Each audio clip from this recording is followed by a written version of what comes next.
ಒಂದು ಆದರ್ಶ ಕಾರ್ಯಕ್ರಮ ಹೌದಾ?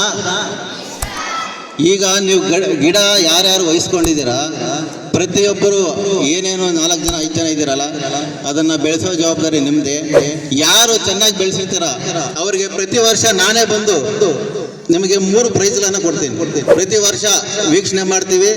ಈಗ ಯಾರು ನೀವಿದ್ದೀರಾ, 3 ಗಿಡಕ್ಕೆ ನಾನೇ ಬಂದು ಪ್ರೈಸನ್ನು ಕೊಡೋ ಜವಾಬ್ದಾರಿಯನ್ನು ಇವತ್ತು ಗಿಡ ನಡೆಸಿರೋದಲ್ಲ, ಅದನ್ನು ಸಹ ನಾನು ವಹಿಸ್ಕೊಂಡಿದ್ದೇನೆ.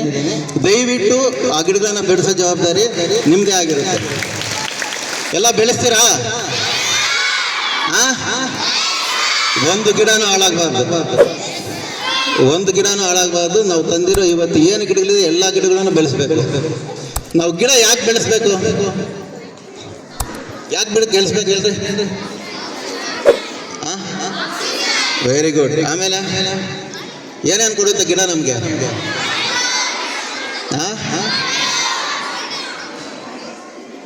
ಹಣ್ಣು ಹೂವು ಎಲ್ಲ ಕೊಡುತ್ತೆ, ನೆರಳು ಕೊಡುತ್ತೆ. ಈಗ ನೋಡಿ, ನೆರಳಿಲ್ಲ ಅಂದರೆ ಅಲ್ಲಿ ಕೂತ್ಕೊಂಡಿದ್ದಾರೆ.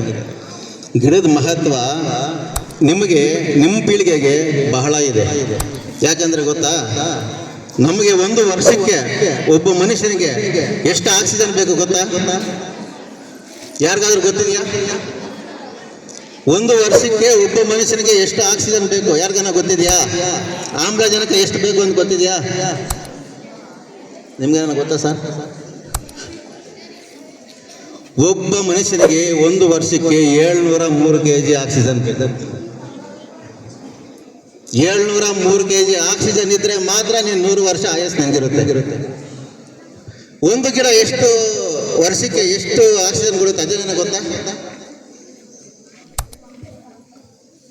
ಒಂದು ಗಿಡ, ಒಂದು ಮರ, ಚೆನ್ನಾಗಿರೋ ಮರ 103 kg ಆಕ್ಸಿಜನ್ ಕೊಡುತ್ತೆ ಒಂದು ವರ್ಷಕ್ಕೆ. 103 kg. ಆದರೆ ಒಬ್ಬ ಮನುಷ್ಯನಿಗೆ ಎಷ್ಟು ಗಿಡ ಇರಬೇಕು? ನಿನಗೆ ಕರೆಕ್ಟ್ ಆದ ಆಕ್ಸಿಜನ್ ಸಿಗ್ಬೇಕಾದ್ರೆ ಎಷ್ಟು ಗಿಡ ಇರಬೇಕು? 8. Very good. 7 ಗಿಡ ಅಂತ ಹೇಳಿದಾನೆ. Very good. 7 ಗಿಡ ಇದೆಯಾ? ಈಗ ನೀವು 600 ಜನ ಮಕ್ಕಳಿದ್ದಾರೆ, ಇಲ್ಲಿ ಎಷ್ಟು ಗಿಡ ಇರಬೇಕು? 3500 ಗಿಡ ಇರಬೇಕು. ಅಮ್ಮಮ್ಮ ಅಂದರೆ 500 ಗಿಡ ಕೂಡ ಇಲ್ಲ. ನಮ್ಮ ಆಯಸ್ಸನ್ನು ಇವತ್ತು ಆಮ್ಲಜನಕನೇ ನಿರ್ಧರಿಸೋದು. ನಗರಗಳಲ್ಲಿ ಇವತ್ತು 70% ನಮಗೆ ಒಳ್ಳೆಯ ಆಮ್ಲಜನಕ ಸಿಕ್ಕರೆ 30% ಕಲುಷಿತ ಆಮ್ಲಜನಕ ಸಿಗ್ತಾ ಇದೆ. ಹವಾಮಾನದಲ್ಲಿ ಹೊಗೆ ಅದು ಇದು ಆಗ. ಅದಕ್ಕೋಸ್ಕರ ನಿಮ್ಮ ಏಜ್ಗಳನ್ನ ಈಗ ಅದರ ಆಧಾರದ ಮೇಲೆ ಡಿಪೆಂಡ್ ಆಗಿದೆ. 100 ವರ್ಷ ಬದುಕ್ತಾ ಇದ್ದೀರಿ ಅಂತ ಹೇಳ್ಬಿಟ್ಟು 100 ವರ್ಷ ಈಗ ಯಾರಿಗೂ ಇಲ್ಲ. 60ರಿಂದ 70 ವರ್ಷ ಆಯಸ್ಸನ್ನು ಫಿಕ್ಸ್ ಮಾಡಿಬಿಟ್ಟಿದೆ.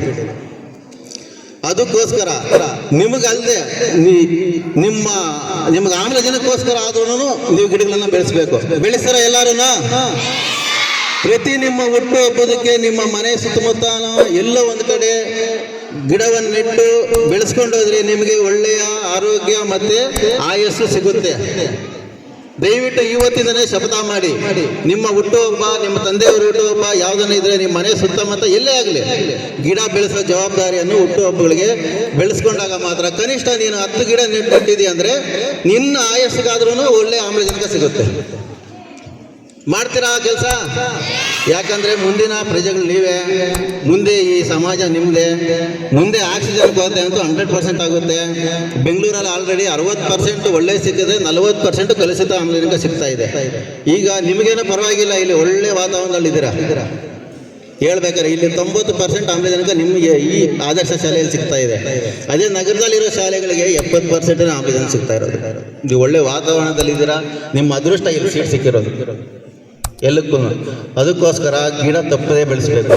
ಯಾವ ಥರ ಬೆಳೆಸ್ರಿ? ಇವಾಗ ಏನು ಜವಾಬ್ದಾರಿ ಇಟ್ಕೊಂಡಿದ್ದೀರಾ? ಪ್ರತಿಯೊಬ್ಬರೂ ನೀವು ಮಧ್ಯಾಹ್ನ ಊಟ ಮಾಡ್ತೀರಲ್ಲ, ಊಟ ಮಾಡಿದಾಗ ಕೈ ತೊಳಿತೀರಾ? ಸಿಂಕಲ್ಲೇ ದಯವಿಟ್ಟು ಅಲ್ಲಿ ತೊಳಿಬೇಡ್ರಿ. ನಿಮ್ಮ ಗಿಡದ ಹತ್ರ ಹೋಗಿ ಕೈ ತೊಳಿರಿ, ಆಮೇಲೆ ತಟ್ಟೆಯನ್ನು ಅಲ್ಲೇ ತೊಳಿರಿ. ಸೋಪ್ ನೀರು ಹಾಕಿ ತೊಳಿಬೇಡ್ರಿ. ಇವಾಗ ಏನು 4 ಜನ ಇದ್ದೀರಾ, ನೀವು ಊಟ ಮಾಡಿದ ಮೇಲೆ ಇನ್ನು ಮೇಲೆ ಸಿಂಕಲ್ಲಿ ತೊಳಿಬೇಡಿ. ಇಲ್ಲಿ ತೊಳೆದಾಗ ಅಲ್ಲೆಲ್ಲ ಹೋಗ್ಬಿಟ್ಟು ಒಂದು ಕಡೆ ಸ್ಟೋರ್ ಆಗುತ್ತೆ. ಸ್ಟೋರ್ ಆಗಿಬಿಟ್ಟು ವಾಸನೆ ಬರುತ್ತೆ, ಆಮೇಲೆ ಸೊಳ್ಳೆ ಉತ್ಪತ್ತಿ ಆಗುತ್ತೆ. ಸೊಳ್ಳೆ ಉತ್ಪತ್ತಿ ಆದಾಗಿಂದ ಕಾಯಿಲೆಗಳು ಬರುತ್ತೆ, ಡೆಂಗ್ಯೂ ಆ ಥರ ಈ ಥರದ್ದು. ಈ ಗಿಡ ನೆಡೋದ್ರಿಂದ ನೀವು ನೀರು ಇಲ್ಲಿ ವೇಸ್ಟ್ ಮಾಡೋದನ್ನ ಅಲ್ಲಿ ಮಾಡಿದಾಗ ಗಿಡಕ್ಕೆ ನೀರು ಆಗುತ್ತೆ. ನೀವು ಮಧ್ಯಾಹ್ನದ ಪ್ರತಿಯೊಂದು ಕೆಲಸನೂ ಇದನ್ನೇ ಮಾಡಬೇಕು ಪ್ರತಿಯೊಬ್ಬರು. ದಯವಿಟ್ಟು ಇನ್ನು ಮೇಲೆ ಸಿಂಗಲ್ ತೊಳೆಯೋದು ಬಿಟ್ಟು ನಿಮ್ಮ ಗಿಡದ ಹತ್ರ ನೀವು ಕೈ ತೊಳ್ಕೋಬೇಕು, ಅಲ್ಲೇ ಊಟ ಮಾಡಬೇಕು, ತಟ್ಟೆಯನ್ನು ಅಲ್ಲೇ ತೊಳಿಬೇಕು. ಮಾಡ್ತೀರಾ? ಆವಾಗ ಜವಾಬ್ದಾರಿ ನಿಮ್ಗಿರುತ್ತೆ, ನಿಮ್ಮ ಗಿಡನೂ ಚೆನ್ನಾಗಿ ಬೆಳೆಯುತ್ತೆ. ಎಲ್ಲರೂ ಮಾಡ್ತೀರಾ ಈ ಕೆಲಸ?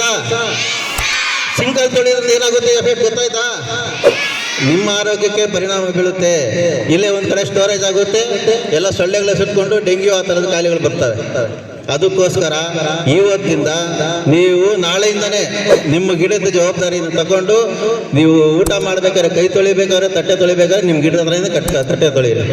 ಎರಡು ಅನುಕೂಲ ಆಗುತ್ತೆ, ಗಿಡನೂ ಬೆಳೆಯುತ್ತೆ, ನಿಮ್ಗೆ ಆಮ್ಲಜನಕನೂ ಸಿಗುತ್ತೆ, ಹೂವು ಸಿಗುತ್ತೆ, ಹಣ್ಣು ಸಿಗುತ್ತೆ, ಪರಿಸರನೂ ಚೆನ್ನಾಗಿರುತ್ತೆ. ಮಾಡ್ತೀರಾ ಈ ಕೆಲಸ? ಆಮೇಲೆ